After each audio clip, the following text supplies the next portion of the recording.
How are you, cutie pie? I can't hold you because you're too heavy. Here, you want to lie down here. Hello, girlie.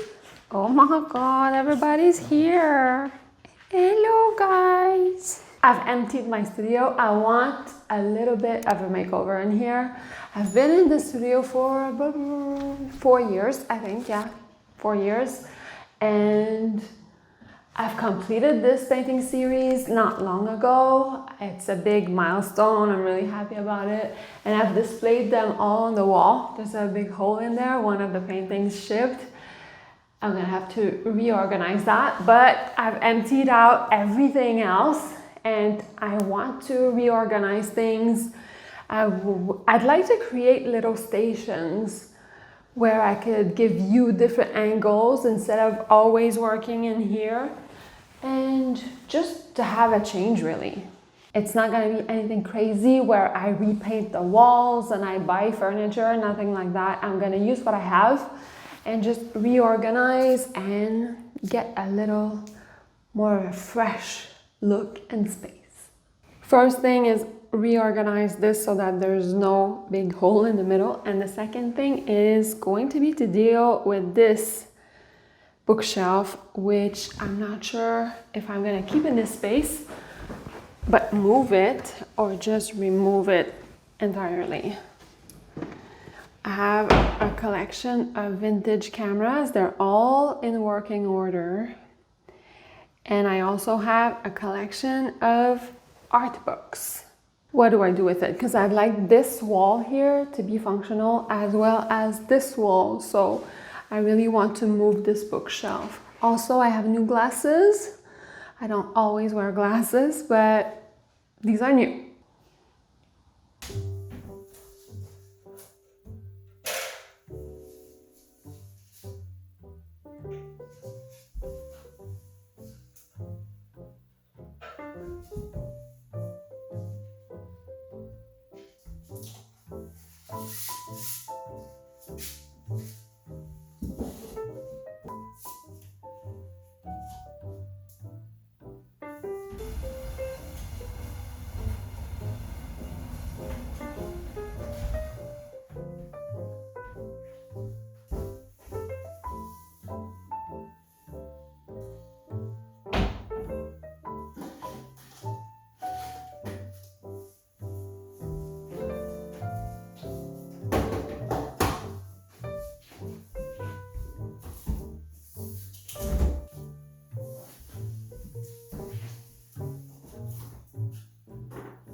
All right, I think I'm there. I worked really hard and I've put things differently, but in a way that's gonna be functional for me, I think. Let me take you to a quick little tour.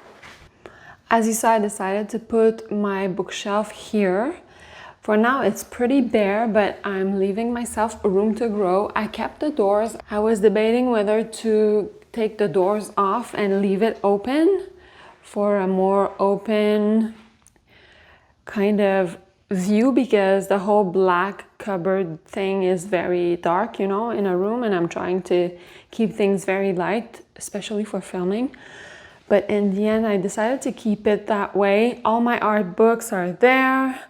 I sorted everything out and I'll be able to put some stuff in there. I don't know if I'll put paint or whatever, but I want it to be very useful. You see what I mean? When the doors are closed, it's a big black blob, but I'll live with it for now. And if I'm too bothered, I'm just gonna take the doors off.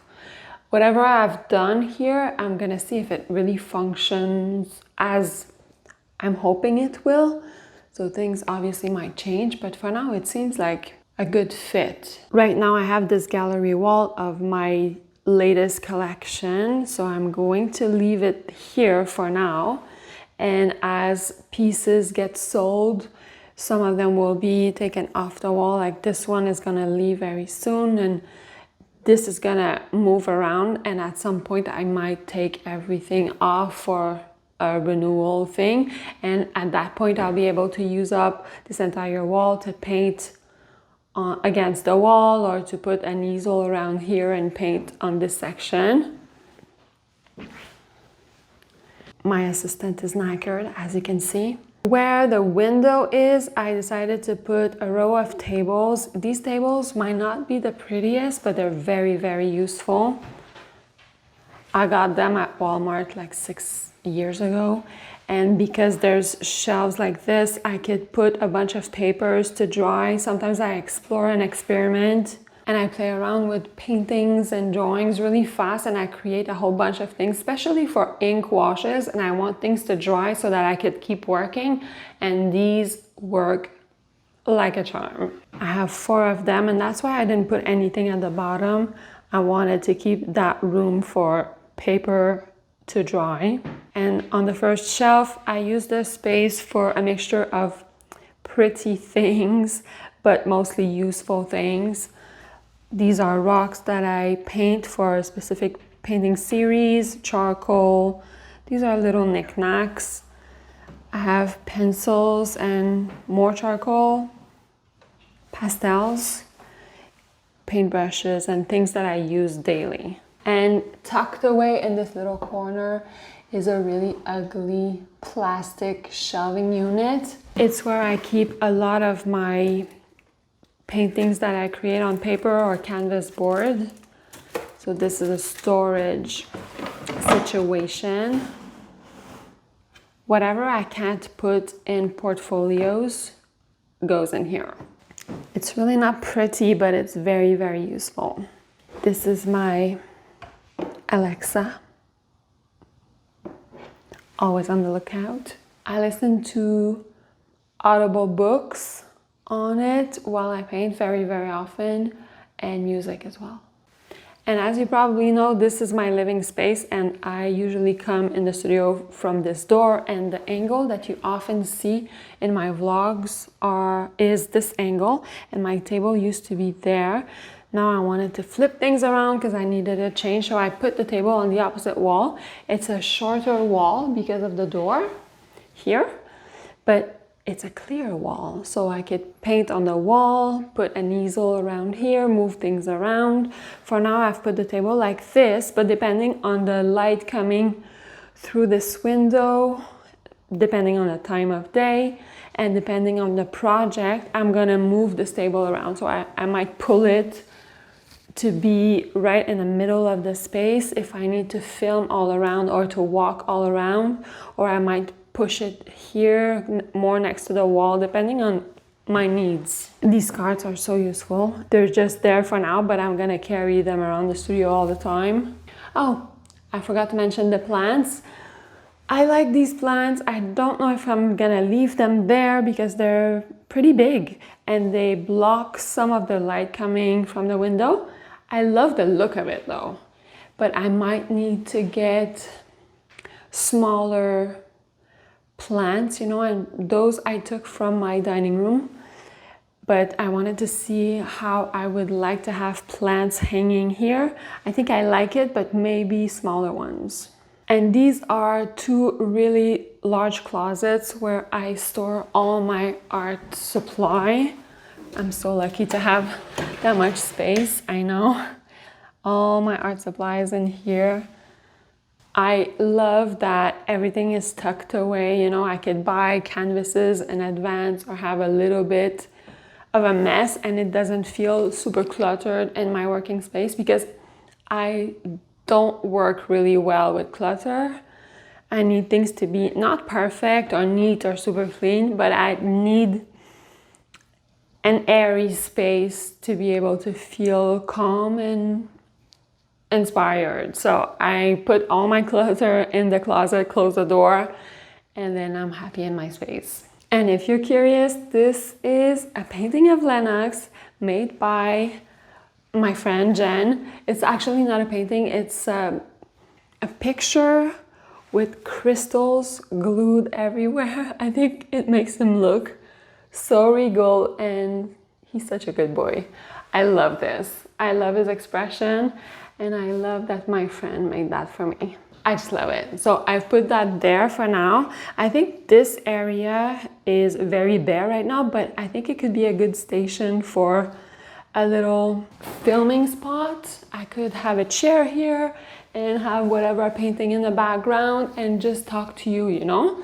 So that's the goal that I had here. I wanted it to be different for a change, but I wanted it to be super functional and also create different working stations to have a whole bunch of different point of views and angles for the camera and keep things interesting, because I was getting a little bit bored of always filming the same angle in that corner, you know. Sometimes you need a change and I'm happy with this. There's many spots where I could paint and make videos for you and me.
have a needy puppy today.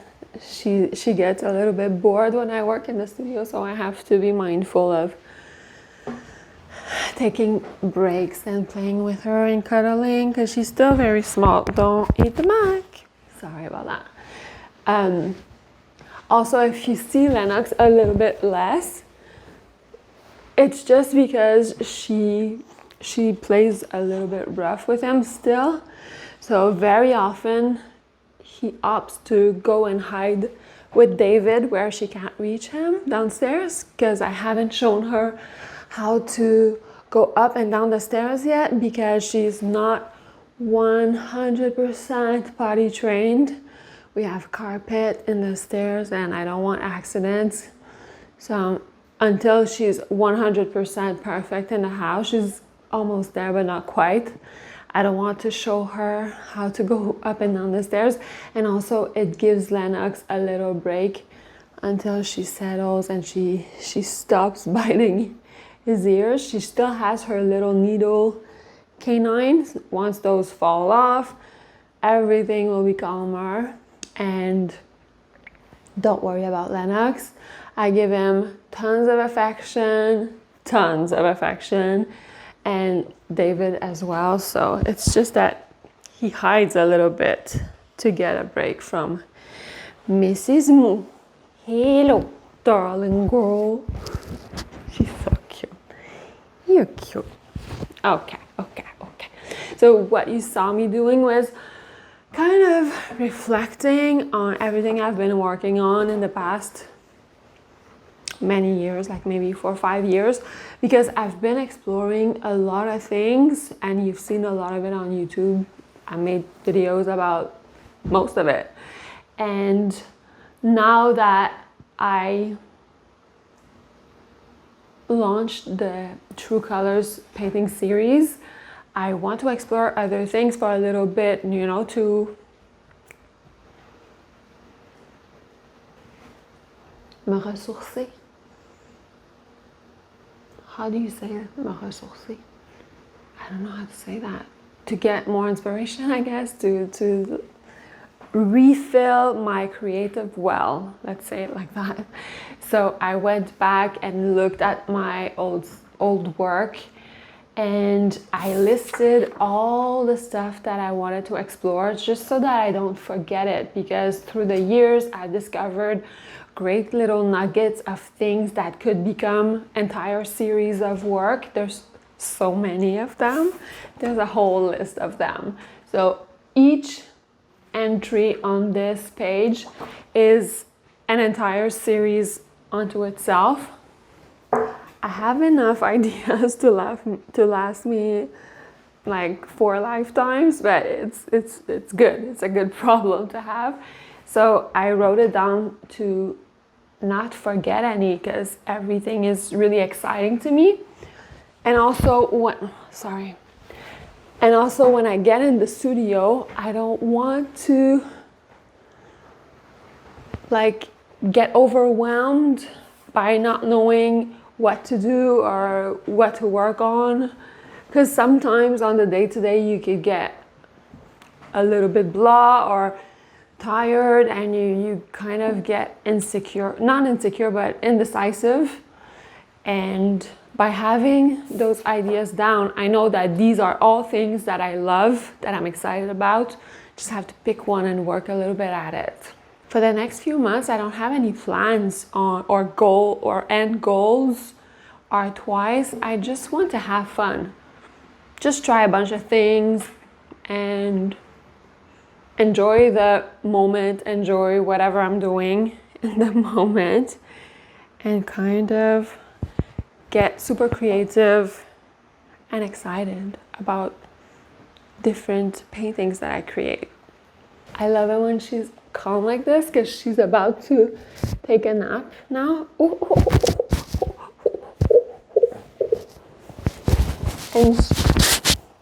And she's really cuddly and yummy. Are you eating my hair, darling? All right, I'm gonna paint a little bit, then I'll talk to you about what I'm doing after I paint.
But let me show you what I've been working on. Basically, I painted this landscape about 10 years ago, and it was my very first attempt at minimal landscapes. I really like very minimal styles of paintings, but I can't do it myself. I have a maximal personality. I don't know personality, but like my natural way of painting is like too much color, too much texture, too many things in the composition. And it's not a bad thing, because it could look really amazing. Like there's such a thing as maximalism, and it's really beautiful, but that's not what I'm looking for. I would like to be able to paint minimalist landscapes, specifically because I like the feel of expansive horizons and the calm feeling that I get from seeing other people do it the way I like to see it. So I'm kind of trying to get there myself.